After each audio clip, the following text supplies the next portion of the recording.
Très heureuse de vous retrouver dans le cadre de cette grande édition du journal sur la FM Télévision. Mesdames et messieurs, bonsoir et bienvenue. Vidi Etchimanga est invité mercredi au parquet général près la cour d'appel. C'est l'avocat général de cette juridiction qui a lancé cette invitation au désormais ex-conseiller spécial du chef de l'État en matière stratégique pour une communication le concernant. Et vous le savez, Vidi Etchimanga est noyé dans une affaire de rétrocommission dont les vidéos ont été diffusées sur Internet. Cet ancien membre du cabinet de Félix Tshisekedi a proposé des carrés miniers avec un pourcentage. Il a dit agir pour le nom et compte du chef de l'État. Nous y reviendrons dans notre prochaine édition. Direction la ville de Béni où un chef d'une milice supplétive aux ADF a été arrêté.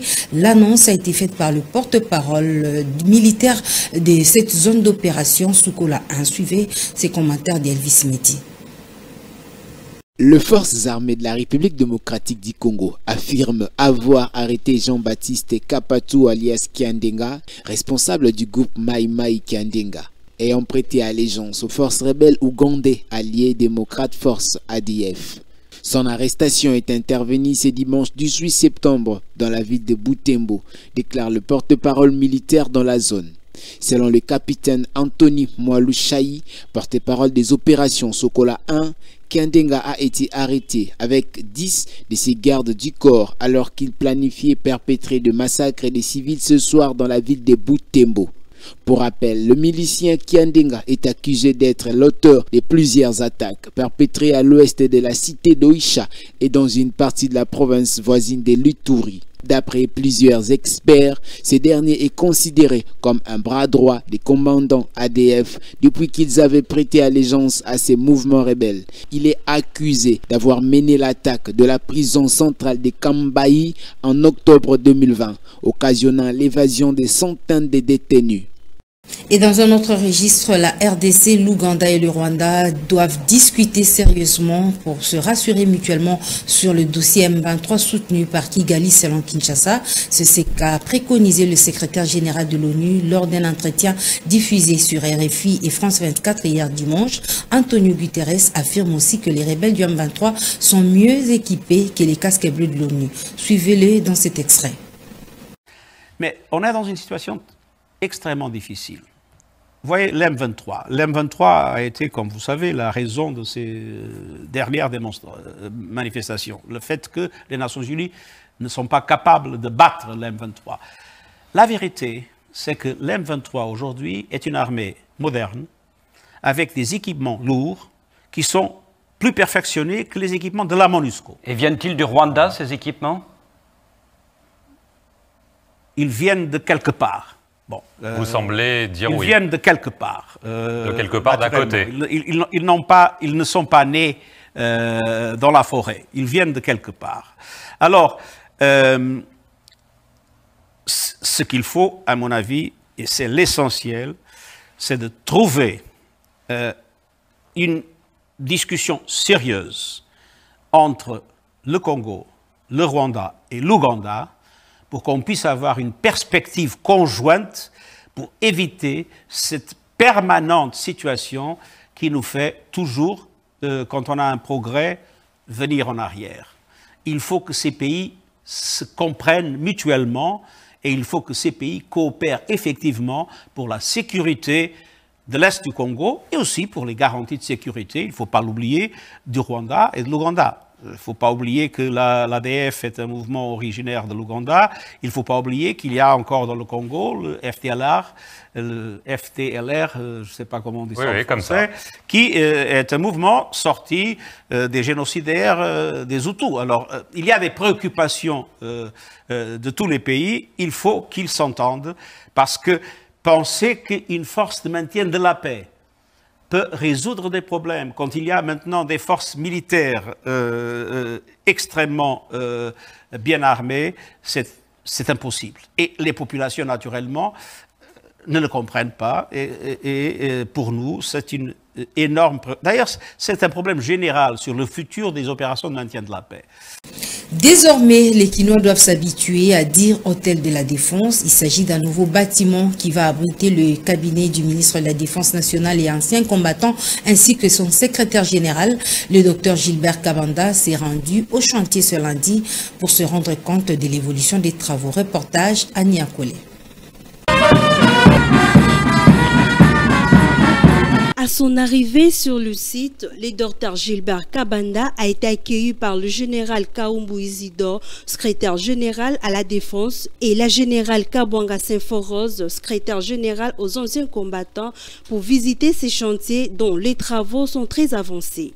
Cet immeuble est constitué de 4 niveaux plus un rez-de-chaussée et un parking. Il s'étend sur une superficie de 4000 m².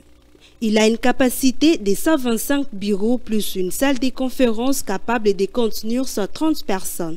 Signalons que l'hôtel de la Défense nationale est construit au camp colonel Kokolo sur l'avenue du 24 novembre, non loin du rond-point Mollard. Signalons par ailleurs que les travaux qui ont démarré en mai 2021 dernier sont financés par l'Union européenne et les gouvernements congolais. Ils vont durer 2 ans, soit jusqu'au mois de mai 2023.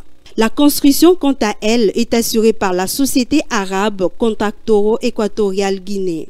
La pose de la première pierre a eu lieu il y a plus ou moins une année par le Premier ministre lui-même, en présence du Premier ministre de la Défense nationale, ainsi que de plusieurs autres membres du gouvernement et du gouverneur de la ville de Kinshasa. Les autorités de la province du Congo central veulent en découdre avec les accidents des engins transportant des produits inflammables. Des nouvelles mesures ont été prises le week-end dernier par le ministre provincial des hydrocarbures, Patrick Yala. On fait le point avec Joël Bisseba. Dans les soucis de prévenir le scandale lié aux explosions dans les contrées du Congo central, plusieurs mesures ont été prises, dont voici les grandes lignes. Tout véhicule transportant des produits pétroliers doit être soumis à l'expertise et à l'homologation effectuée par l'administration des hydrocarbures.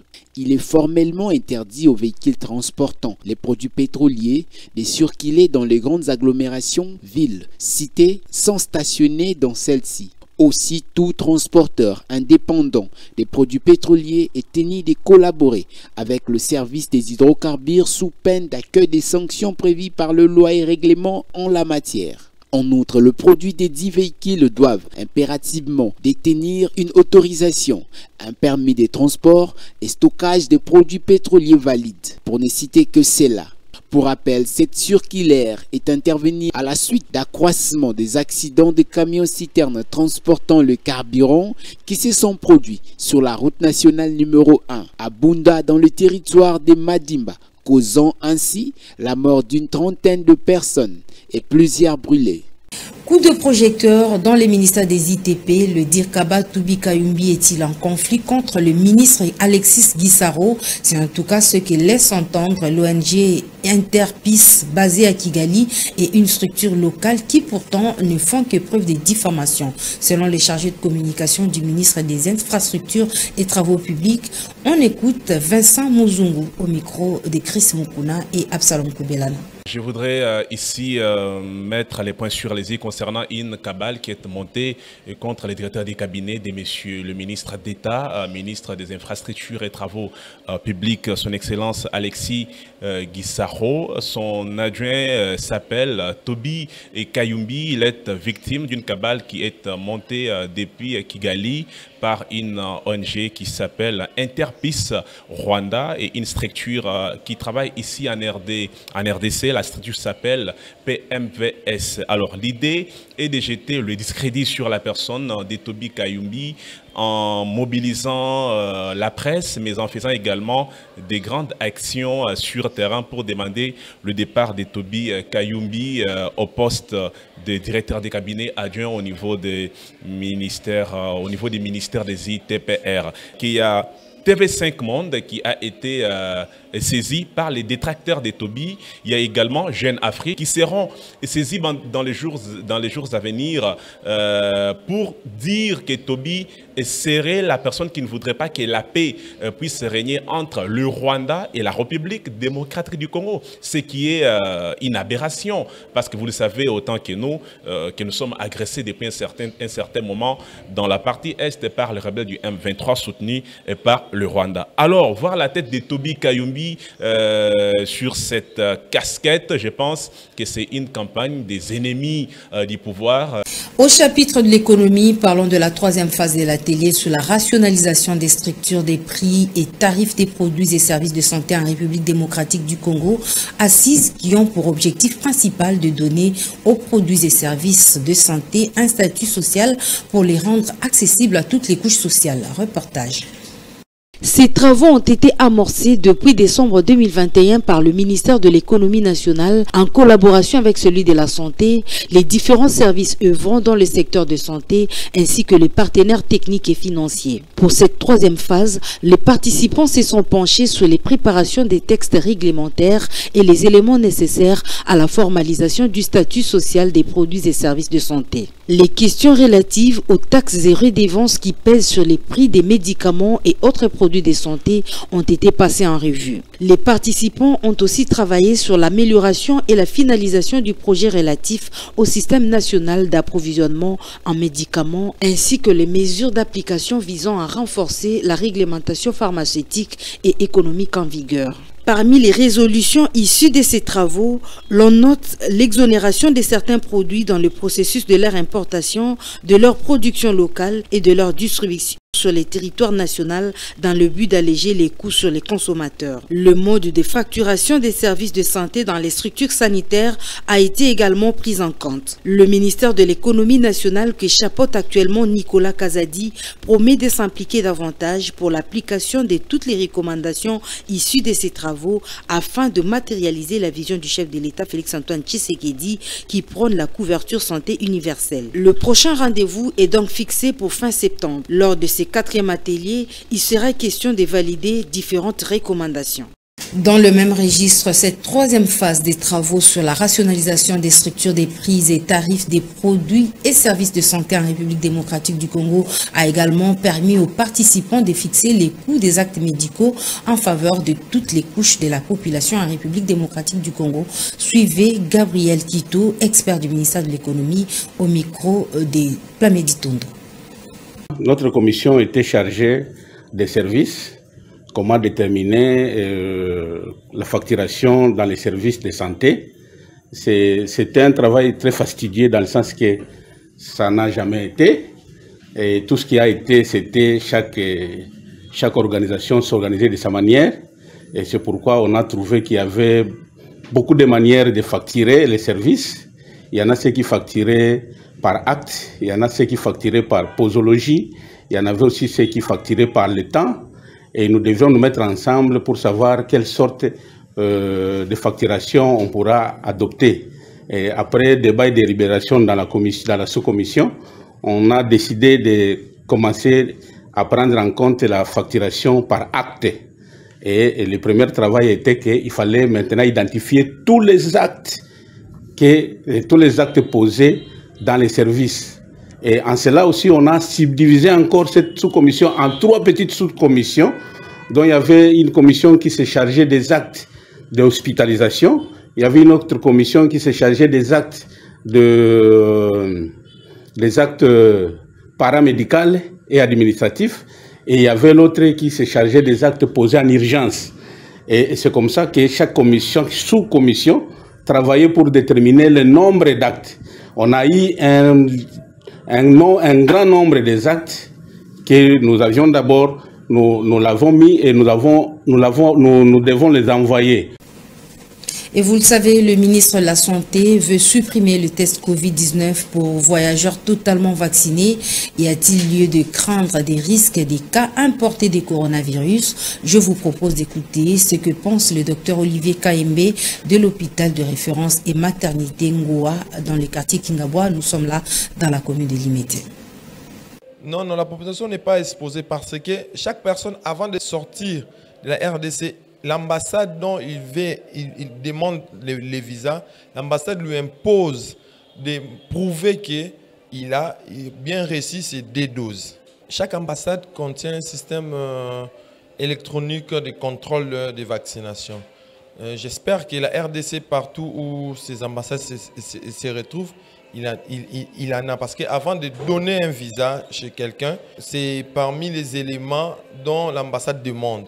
La RDC se demande qu'avant qu'il puisse vous donner son visa, vous devez brandir que vous n'êtes pas atteint de Covid, ou vous avez fait vos tests, ou vous avez déjà reçu votre vaccin 2 doses ou 3 doses. Voilà.